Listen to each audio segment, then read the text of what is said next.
Uma boa noite a todos os nossos espectadores que nos acompanham nesta noite ou em qualquer parte do dia. Estamos aqui com mais uma meditação do jejum de Daniel. Hoje é o quarto dia do jejum de Daniel.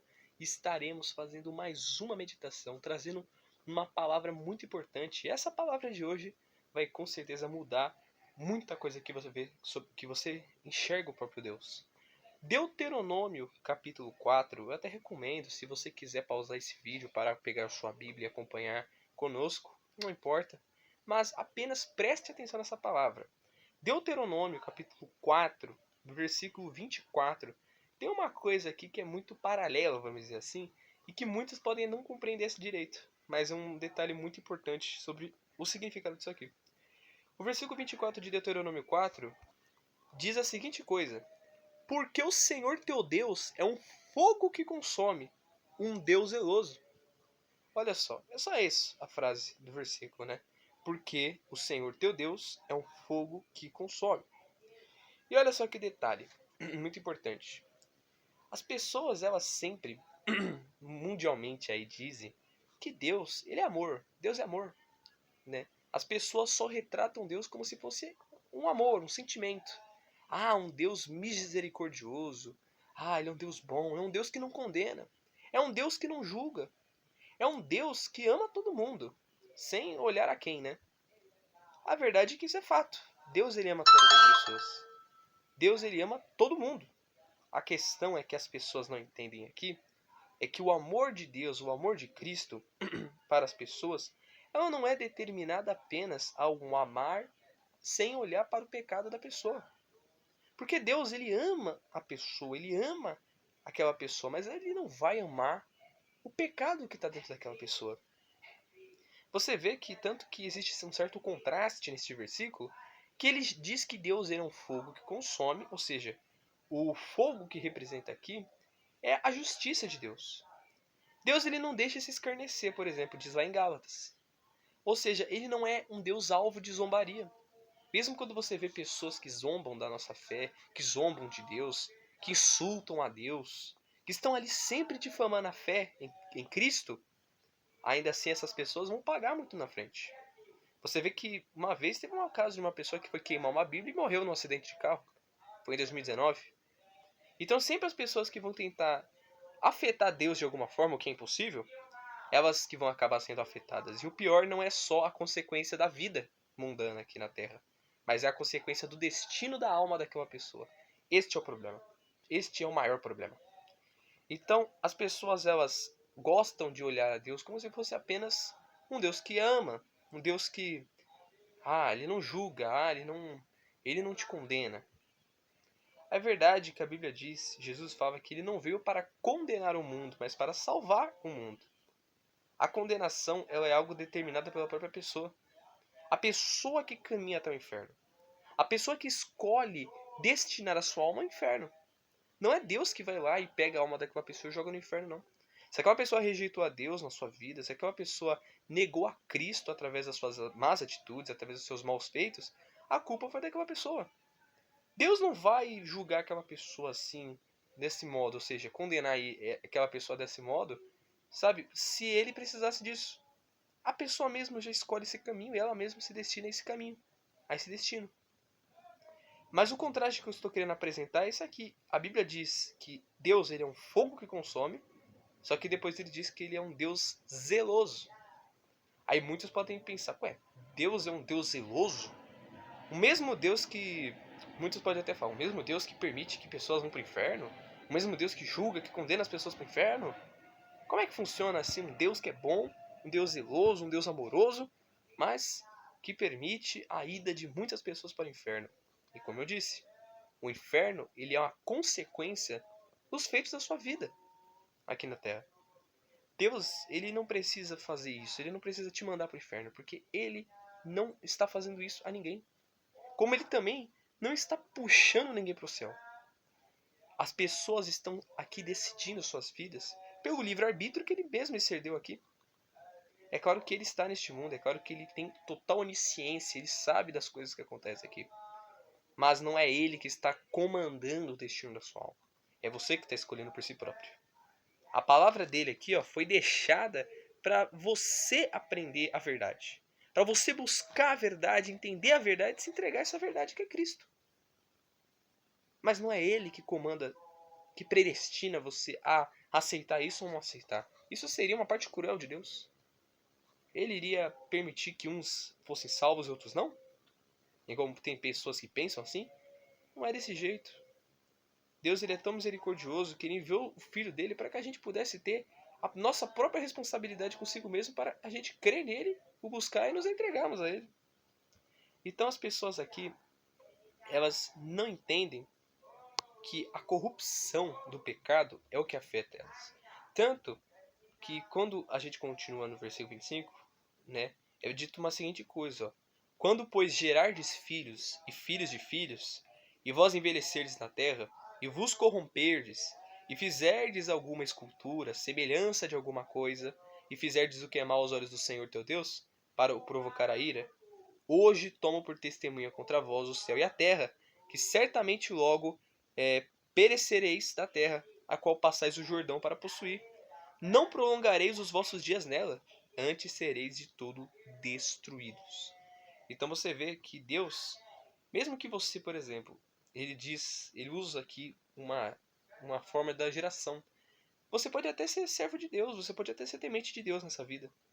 Mas se você tiver um filho e ele não for temente a Deus também, você acha que você vai ser salvo e ele também? Não é assim. A salvação é algo individual. Não é porque eu estou com a minha alma salva que o resto da minha família, a alma de todo o resto também vai estar salva. Não faz o menor sentido. Porque essas pessoas pensassem dessa forma, então todo mundo seria salvo. Né? Porque vamos pensar, existe pelo menos o quê? Um cristão em várias famílias. Sem contar também que a gente veio do mesmo casal, né? Adão e Eva. Então, se já houve um cristão, já está todo mundo salvo na lógica. Eu falo isso porque tem pessoa que pensa desse jeito. Mas não é desse jeito. É você que decide por si próprio. Deus, ele enviou o Senhor Jesus Cristo, seu Filho amado, a este mundo, para que você não pudesse ir ao inferno. Não pudesse ser condenado a este lugar, meu amigo e minha amiga.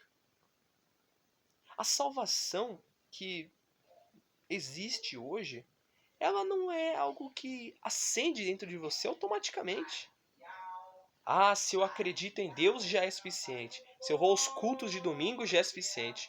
Ah, às vezes eu dou uma lida na Bíblia aqui, eu dou uma lida na Bíblia ali, já é suficiente, eu estou salvo. Ah, eu faço algumas rezas aí, algumas orações, tá tudo bem, já estou salvo. Não é desse modo, meu amigo. Não é desse jeito que as coisas funcionam. Porque a alma da pessoa, ela não é medida através das estatísticas que você faz. Não é um feito religioso que vai salvar sua alma, não. A religião não te salva. A crença e a entrega da sua alma a Cristo é o que te salva. Não é você fazer ritos religiosos, ritos dogmários de alguma igreja, de alguma instituição religiosa. Não é isso. Não é você seguir leis de homens, é você seguir a própria palavra de Deus. Então olha o amor que Jesus teve por você. E você está aí rejeitando o amor dele. Você está rejeitando a justiça da misericórdia dele. Quando você está lá pecando, quando você está usando a sua boca, você pode usar essa boca para louvar, para engrandecer a Deus aos domingos, mas com a mesma boca você está lá, falando palavrão, cometendo uma fofoca, está julgando alguém, está insultando uma pessoa, coisa que aquilo que a Bíblia condena. Então como é que fica, meu amigo? A hipocrisia na fé não vai te salvar. A sua entrega, meu amigo, ela tem que ser total. A sua entrega ao Senhor Jesus Cristo, ela tem que ser totalmente completa, 100% completa, não pode sobrar reservas. Ah, eu não vou me entregar aqui 20%, 30%, 80%, 90%, nem 99%. Se não for uma entrega completa, 100%, então sua fé é rasa, sua fé é inútil. A entrega ao Senhor Jesus Cristo é quando você resolve abandonar o pecado. É quando você entende que a sua alma ela é algo precioso. Entende, meu amigo? A alma ela é a matéria invisível. Né? No caso, é uma matéria invisível, espiritual, dentro de você, dentro de mim. Todas as pessoas do mundo têm uma alma dentro de si mesmas. E ela, meu amigo, ela é tão preciosa. Entenda que a alma, ela é tão preciosa que você não vê nenhum mercado vendendo almas. Não tem uma mercadoria de almas por aí. Você não pode abrir um aplicativo né, de marketplace ou de qualquer site online de compras e você vai lá pesquisar alma e você vai comprar uma alma. Não é assim não. Porque a alma, ela só existe uma única vez dentro de você, dentro de mim. Eu só tenho uma alma, você só tem uma alma. Uma pessoa que você conhece, as bilhões de pessoas do mundo que tem, ela só possui uma única alma. E é ela que necessita da salvação. E ela é tão preciosa que nenhum dinheiro, meu amigo, todo o dinheiro do mundo, nenhum consegue compensar o valor da alma.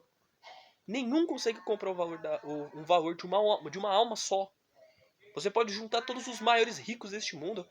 O valor deles, a herança deles, o dinheiro todo deles não é suficiente para comprar uma alma só. O valor de uma alma só, meu amigo, ela não consegue ser comprada por nenhum dinheiro. Mas sabe quem pôde comprar não só uma alma, não 5, não 10, mas todas as almas de todos os seres viventes? Ou seja, de todos os seres humanos? Sabe quem que pôde comprar a alma da criatura humana? Jesus. Quando ele morreu na cruz, quando ele disse está consumado, tetelestai, que significa está pago, a dívida está paga. Quando ele disse isso, todas as almas foram compradas por ele.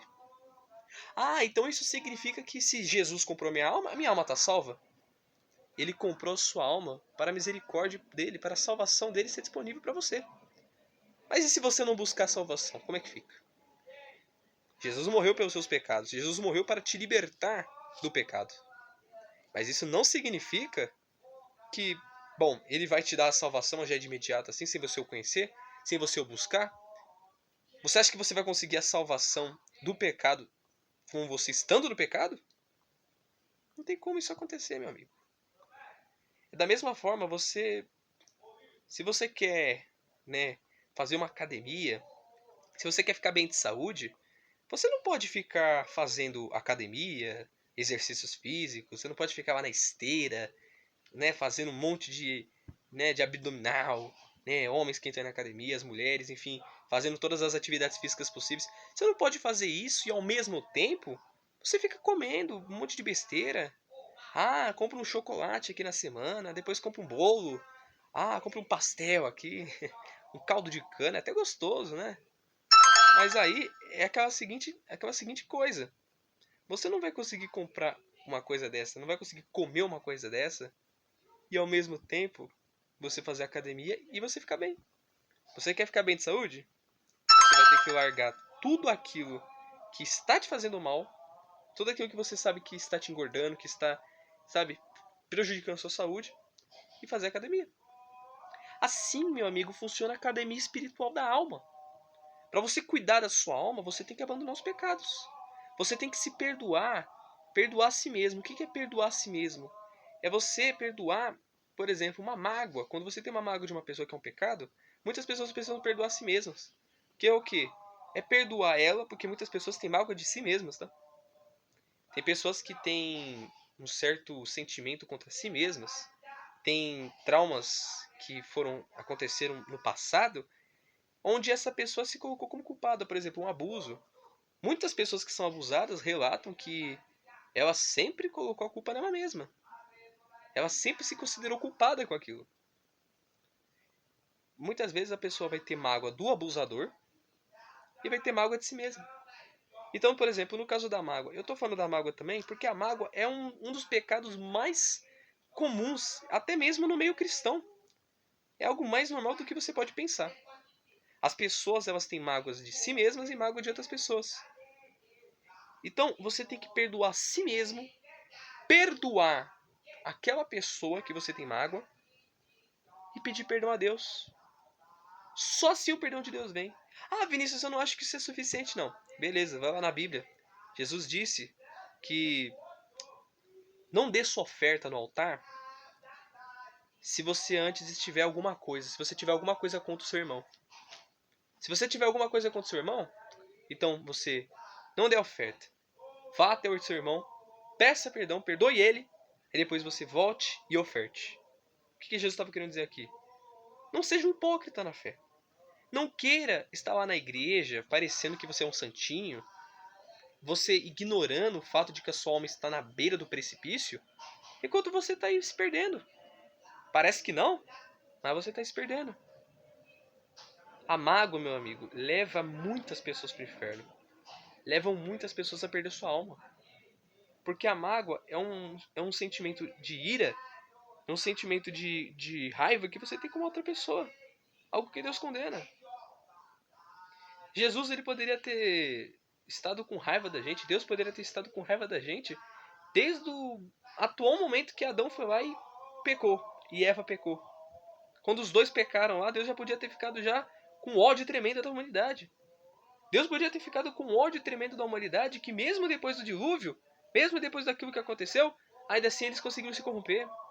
Você vê, a mesma família de Noé foi lá, né?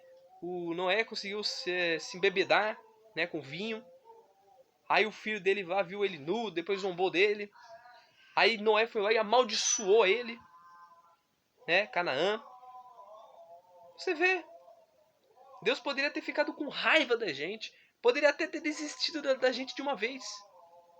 Mas olha que interessante, ele não desistiu da gente não. Ele não ficou com mágoa, Deus não ficou com mágoa da humanidade, não. E você tá aí com mágoa de alguém, perdendo a sua alma por causa de um sentimento que não tá nem afetando aquela pessoa, tá afetando a você mesmo. Se você tem mágoa, por exemplo, vamos supor, se você tem mágoa de mim porque eu fiz alguma coisa contra você, eu não vou nem ligar, vou nem lembrar disso. Mas você vai ficar aí se corroendo por causa disso. Se você não vir a mim conversar comigo, pedir perdão ou perdoar eu, isso não vai se resolver, porque você vai ficar se corroendo a si mesmo e aquela pessoa que você está ofendida não vai sentir nada. O pecado é assim mesmo. O pecado parece algo bom, parece algo satisfatório, mas está te correndo aos poucos. É só você ver muitas pessoas que vão a esse mundo e voltam, graças a Deus, o Senhor Jesus resgata aquelas ovelhas perdidas. Elas relatam que nunca mais têm o desejo nem de voltar para aquele lugar. Contam os maiores traumas, contam as piores coisas que elas viram naquele lugar que é o mundo, que é a comunidade do pecado. É isso, quando você encontra Jesus, quando a sua alma está em Cristo, quando você é uma nova criatura, quando você morre para esse mundo de vez, e isso você deve entender, se você não sabe, o que é batismo nas águas, o que é batismo com o Espírito Santo, o que é ser uma nova criatura, o que é novidade de vida. Se você não entender isso, você vai ser essa mesma criatura aí. Uma criatura podre. Uma criatura que está se condenando, sendo que não era nem necessário isso acontecer. Então venha procurar a salvação, meu amigo. Procure nascer de novo. Procure morrer para o pecado. Morrer para esse mundo. Largar essa vida de pecados. Largar essa vida errada, meu amigo. Isso não está te fazendo bem, não. Isso não vai te dar bons resultados lá para frente, não. Muito menos na eternidade. O que adianta? Jesus disse. O que adianta o homem ganhar o mundo inteiro e perder sua alma? Qual o prazer disso? Qual o prazer de ter tudo, aparentemente ter todas as coisas nessa vida? Ter proveito de tudo, mas não ter proveito da eternidade lá do céu. Está com a sua alma inteira perdida. Isso não vale de nada. Isso não compensa em nada. Tudo que você fez foi inútil. Foi em vão. E isso aqui, meu amigo, isso aqui não é besteira, não. Isso aqui é um fato. É um fato que muitos têm ignorado, mas é um fato. O entendimento aqui é único. Deus, ele poderia ter nos consumido, ter nos destruído, mas ele veio para nos salvar. Ele não veio para te condenar de vez, ele veio para buscar salvar sua alma. Mas muitas vezes é você que está buscando se condenar. É você que está, mesmo com o sacrifício de Cristo, indo lá no pecado, cometer uma fofoca, falar mal de alguém, se envolver com uma pessoa que não é desse mundo, que é desse mundo, né? Se envolver com uma pessoa que não é da fé, muitas vezes em relacionamentos que as pessoas se envolvem com alguém do mundo, aí acaba sendo influenciada pelo pecado. Tudo isso, meu amigo, tudo isso está te afastando de Deus. E você às vezes nem percebe, você fala que não tem problema. É só você ver como está a sua vida. É só você ver os frutos que você está gerando, os frutos da carne que você tem gerado. Aí você vai saber o verdadeiro estado que você está. Pense bem nisso, meus amigos. Porque Deus, ele é tão maravilhoso que ele não quis nos deixar na ignorância. Contudo, ele enviou Cristo para morrer pelos seus pecados e buscar salvar sua alma. Buscar não te deixar perdido por toda a eternidade. Ele não quer que você fique num tormento eterno, não. Aliás, o inferno foi criado para o diabo e seus anjos. Não para você, não para eu. É por isso que o lugar que era para todo mundo estar reservado era para ser o céu. Principalmente pelo que o Senhor Jesus fez. Mas não é todos que ouvem isso. É por isso que, como eu fiz um vídeo recentemente, vale a pena mesmo seguir o caminho que muitos estão seguindo por aí? Vale a pena seguir o caminho popular, onde muitos estão caminhando para a queda e você vai estar lá junto? Será que de fato vale a pena? Se você não quer ir para esse lugar, se você não quer cair no vale, então mude, meu amigo. Mude, busca mudar. Busca não aceitar nem terminar esse ano do mesmo jeito que você tá. Faltam aí poucos dias, né? Menos de 20 dias aí pro ano acabar. Falta muito pouco mesmo. E você tá aí, com a mesma vida. Mas dá tempo, tá? Eu digo a você, dá tempo de mudar. Dá tempo de tirar essa vida errada. Dá tempo de trocar de mente. Dá tempo de trocar de coração ainda. E Deus é quem vai fazer isso pra você. Mas você tem que fazer isso. Você tem que decidir pela sua vida também. Você tem que buscar a Ele. Não espere alguma coisa acontecer na base do automático, que não vai acontecer, não. Você tem que ir atrás disso. Você tem que ir atrás da mudança. Você tem que ir atrás da transformação. Atrás da libertação que somente Deus pode te dar. Que somente Cristo pode te dar. Ele disse, né, que se conhecer a verdade, se você ter o conhecimento da verdade, você será livre. Porque a verdade é a liberdade. Se conheceres a verdade vos libertará. E a verdade é Cristo, a verdade é Jesus. E essa verdade não está resumida a mais ninguém, a não ser a Ele. Então, busca nascer de novo. O que é nascer de novo, Vinícius? É você morrer para este mundo, é você abandonar os seus pecados, é você se batizar das águas, é você fazer o quê? Batismo nas águas é o quê? Morrer para este mundo, ou seja, não é apenas um banho que você vai fazer numa igreja. É você, após você se afundado ali nas águas do batistério e levantar, é como se aquela criatura que você entrou ali no batistério morresse ali, afogada, como se tivesse ficado ali presa. Aí quando você se levanta das águas do batistério, é uma nova pessoa. Você até percebe essa mudança ali. Mas o batismo ele tem que ser verdadeiro. Ele tem que ser algo verdadeiro. Algo que não é um simples banho, um simples ato religioso, não. E o que é o batismo com o Espírito Santo? É quando o Espírito de Deus, o Espírito de Cristo, ele te entra dentro de você. Isso acontece no automático? Não acontece no automático. Embora Jesus recebeu o Espírito Santo no mesmo momento que o batismo aconteceu, claro que tem relatos de pessoas que dizem que pode ter recebido o Espírito Santo antes do batismo, que não é muito normal, né? Porque o batismo é justamente a morte da velha criatura para sim você ter uma nova vida, para sim o Espírito Santo vir te guiar, né, na vida espiritual. Mas tem gente que fala que aconteceu, né? E as pessoas muitas vezes podem dizer que de pouco tempo depois do batismo nas águas recebeu o Espírito Santo. Não importa como é, mas você tem que perseverar. Pode demorar o tempo que for. Quando isso acontecer, você vai buscar o Espírito Santo e você vai buscar ter uma nova vida. O Espírito Santo vai te guiar, te direcionar na sua vida espiritual. Ele é o guia, ele vai te direcionar até o céu, até o caminho do reino dos céus. Ele vai te mostrar o que é certo e o que é errado. Você não vai precisar de guru da fé, você não vai precisar de pastor ou de líder religioso para ficar decidindo o que é o errado e o que não é certo. O que é certo e o que é errado. Porque o próprio Espírito do Senhor Jesus Cristo, que é o Espírito Santo, vai estar dentro de você para falar isso para você. E você tem que ouvir a voz do Espírito Santo. Porque também não vale, né? O Espírito Santo está dentro de você e você não vê ele, né? Aí não vale nada. Mas, com o tempo, você vai entendendo. Se envolva com as coisas de Deus que você vai entender mais sobre essas coisas. Nesse jejum de Daniel estaremos falando mais ainda sobre o Espírito Santo, sobre novo nascimento, sobre novidade de vida. Fique com a gente, acompanhe nossos vídeos, nossos conteúdos, para você entender mais sobre isso. Nós vamos encerrando o vídeo por aqui. Deus abençoe a vida de todos em nome do Senhor Jesus Cristo. Entenda isso, meu amigo. A salvação vem de uma nova vida, através de uma nova vida, de um novo nascimento. E Deus, o Senhor Jesus, já disponibilizou isso para você. Contudo, você tem que buscar essa nova vida. Deus abençoe a todos em nome do Senhor Jesus Cristo. E até o nosso próximo vídeo. Graças a Deus.